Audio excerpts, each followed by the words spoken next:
బాబు బాబు good evening sir. Very very good evening. అదే ఉదయనిధి స్టాలిన్ అక్కడ అంశం, ఆ మహిళను మాట్లాడు బోరుగడ్డ. సో బోరుగడ్డది మీకే ఎక్కువ, జనసేనలకే అతనంటే అసలు చాలా సీరియస్ అవుతారు, చాలా కోపపడుతుంటారు. అతను ఎప్పుడు అరెస్ట్ అవుతాడా అని చూసిన వాళ్ళు ముందు వరుసలో మీరే ఉంటారు. మిత్రులందరికీ గుడ్ ఈవినింగ్ సార్. ఇప్పుడు ఉదయనిధి స్టాలిన్ అంటే ఇప్పుడు తాతకి పెద్ద తండ్రి అనిపించుకున్నాడు. ఆ రోజు అప్పట్లో కరుణానిధి గారు జయలలిత గారిని ఏ విధంగా అయితే అసెంబ్లీలో అలాగే బయట కూడా ఎంత హ్యూమిలేట్ చేశారో, ఈ రోజు ఉదయనిధి స్టాలిన్ వాళ్ళ తాతగారిని ఫాలో అవుతూ మొన్న యాక్చువల్గా ఎలక్షన్ లో వాళ్ళు అంతగా ఫెయిల్ అవడానికి కారణం కూడా ఉదయనిధి స్టాలిన్. ఆయన తనక తీరు, ఆయన తనక ఇది అంటే ఇప్పుడు ఏదైనా కూడా ఫ్యూచర్ జనరేషన్ ఏం చూస్తారంటే ఫ్యూచర్ ఎలా ఉంటుంది, రేపు పొద్దున ఎలా ఉంటుంది అనేది, ఫ్యూచర్ లీడర్షిప్ ఎలా ఉంటుంది అనేది చూస్తారు. అది కంపెనీ అయినా రాజకీయ పార్టీ అయినా కూడా. రేపు అనేది అంధకారంగా కనిపిస్తే డెఫినెట్ గా ఆ పార్టీ నాయకులు పనిచేయడం మానేస్తారు. మన వైసీపీకి 2024లో పార్టీ పనిచేయడం మానేసినట్టుగా. సో అక్కడ తమిళనాడు కూడా అదే జరిగింది. ఉదయనిధి స్టాలిన్ చూసి అక్కడ పార్టీ క్యాడర్ కూడా పనిచేయడం మానేశారు.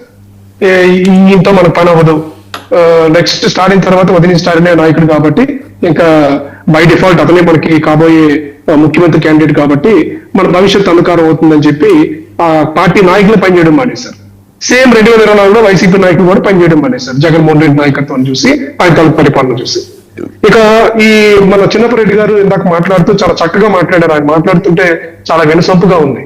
కాకపోతే నేను చిన్నపరెడ్డి గారిని ఒకటే అడుగుతున్నాను, మీరు ఇంత చక్కగా మాట్లాడుతున్నారు కదా, అంటే రాజకీయాలు ఇంత ఉన్నతనంగా ఉండాలి, మహిళల పట్ల అసభ్యకరంగా మాట్లాడకూడదు, ఏ రాజకీయ పార్టీ అయినా కూడా ఒక డెకరం మెయింటైన్ చేయాలని చెప్పి చక్కగా మాట్లాడుతున్నారు.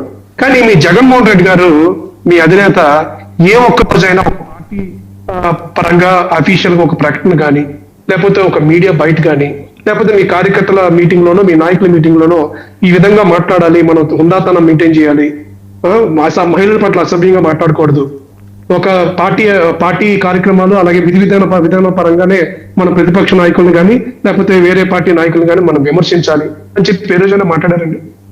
పవన్ కళ్యాణ్ గారు కొన్ని వందల సంఖ్యలో పత్రికా ప్రకటనలు ఉన్నాయి. ఆయన లెటర్ హెడ్లు రిలీజ్ చేశారు. ఆయన స్వయంగా మా పార్టీ లీడర్ కానీ కార్యకర్తలతో కానీ మాట్లాడేటప్పుడు చెప్పిన సంఘటనలు ఉన్నాయి. వీడియోలు ఉన్నాయి, మనకి ప్రూఫ్స్. ఏ రోజైనా జగన్మోహన్ రెడ్డి గారు అది చేశారా? ఇలాంటి విష సంస్కృతి రాకూడదు, పార్టీలు రాజకీయాలు అంటే దానికి ఒక హుందాతనంగా మెయింటైన్ చేయాలి, ఏదైనా విమర్శించాలనుకుంటే విధానపరంగా విమర్శించాలని చెప్పి ఏ రోజైనా చేశారా? ఈ రోజు ఈ బోరుగడ్డ అనిల్ కానీ లేకపోతే శ్రీరెడ్డి కానీ, బోరుగడ్డ అనిల్ ముఖ్యంగా, ఈ వ్యక్తిని మనం సానుభూతి చూపించాల్సిన అవసరం లేదండి. చదువుకున్నాడు, విజ్ఞానవంతుడు అయితే ఆ విధంగా మాట్లాడతాడండి? 2019 నుంచి 2024 మధ్యలో ఆయన మాట్లాడిన వీడియోలన్నీ ఒకసారి బయటికి తీయండి. ఈయన లండన్ లో MBA చేసి వచ్చినాడు అనుకుంటారు ఎవరైనా? రౌడీ షీటర్ అంటే ఈయన పౌరుషం వచ్చిందని అంటున్నారు. ఆయన మాట్లాడిన ఒకసారి వినిపించండి. ఒకసారి మళ్ళీ ఎలాగో వస్తాయి, మళ్ళీ సోషల్ మీడియాలో వైరల్ అవుతాయి అతను మాట్లాడి కూడా. ఏ ఒక్క వ్యక్తి అని ఇతను లండన్ లో MBA చేసి వచ్చాడు అనుకుంటారా? ఆయన మాట్లాడేంటండి? పవన్ కళ్యాణ్ గారి కూతురుని, పసిపిల్లని పట్టుకొని ఏం మాట్లాడాడండి? చిన్నపరెడ్డి గారు మీరే మాట్లాడండి, మీరు చెప్పండి. మీరు ఒక అధికారులు ఉన్నారు కదా, ఏమంటే 2024 తర్వాత కూటమి ప్రభుత్వంలోకి వచ్చిన తర్వాత కిరణ్ అనే వ్యక్తి, ఒక తెలుగుదేశం పార్టీ కార్యకర్త కిరణ్ అనే వ్యక్తి చాలా చక్కగా విశ్లేషించేవాడు, చాలా చక్కగా మాట్లాడేవాడు, వయసులో చిన్నవాడైనా కూడా. కానీ ఒకే ఒక్క వీడియోలో టంగ్ స్లిప్ అయ్యి భారతిరెడ్డి గారి మీద మాట్లాడినందుకు ఈ రోజు కూటమి ప్రభుత్వం అతని మీద యాక్షన్ తీసుకుంది, జైల్లో పెట్టింది.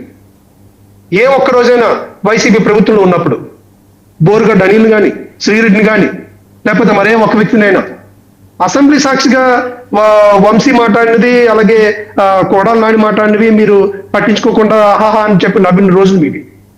స్వయంగా జగన్మోహన్ రెడ్డి సైతం ఆ రోజే అసెంబ్లీ సాక్షిగా ఖండించి ఇలా మాట్లాడి ఉండకూడదు, తప్పు, ఈ అసెంబ్లీ రికార్డ్స్ నుంచి తొలగించండి అని చెప్పి జగన్మోహన్ రెడ్డి గారు మాట్లాడుంటే ఈ రోజు మీరు మాట్లాడుతున్న ఈ శుద్ధపూస మాటలకి మేము డెఫినెట్ గా అప్రిషియేట్ చేస్తున్నాను. మీరు వ్యక్తిగతంగా మీరు మంచి వాళ్ళు ఉండొచ్చండి చిన్నపరెడ్డి గారు, మీరు మాట్లాడుతున్న మాటలు బట్టి మీరు వ్యక్తిగతంగా మంచి వాళ్ళు ఉండొచ్చు. కానీ మీ ప్రభుత్వం హయాంలో ఉన్నప్పుడు, మీ పార్టీ ప్రభుత్వంలో ఉన్నప్పుడు, లేకపోతే ఇప్పుడు కానీ ఏ రోజైనా రియలైజేషన్ వచ్చిందా? ఏ రోజైనా హుందాగా ప్రవర్తించారా? అది ఒకసారి మీరు ఆత్మవిమర్శ చేసుకోండి. ప్రసాద్ గారు ఏంటి అసలు బోరుగడ్డ? ఒక్క నిమిషం ప్రసాద్ గారు, ఇస్తానండి. మా ప్రభుత్వం అధికారంలో ఉండగానే పవన్ కళ్యాణ్ గారు చెప్పు చూపించి చెప్పు తీసుకొని కొడతా ఎమ్మెల్యే ఎప్పుడు చూపించారో ఒకసారి చెప్పండి. చెప్తే ఎప్పుడు చూపించారో చెప్పండి. స్వయంగా ముఖ్యమంత్రి జగన్మోహన్ రెడ్డి పిల్లలు, 3 పిల్లలు, 4 పిల్లలు, కార్లు మార్చుకుంటూ మాట్లాడతారు. పవన్ కళ్యాణ్ గారు ప్రకారంతో భాష మాట్లాడినప్పుడు డెఫినెట్ గా చెప్తే చూపిస్తారు. ఆయన మంచోడు కాబట్టి ఆయనకి రాజకీయాల్లో విలువలు ఉన్నాయి కాబట్టి ఆయన చెప్పు మాత్రం చూపించాడు. అదే మీరు నేనైతే ఇంకోటి చూపించేవాళ్ళు. అదే మీరు నేనైతే ఇంకోటి చూపించేవాళ్ళు. మాట్లాడేందుకు మీరు నేను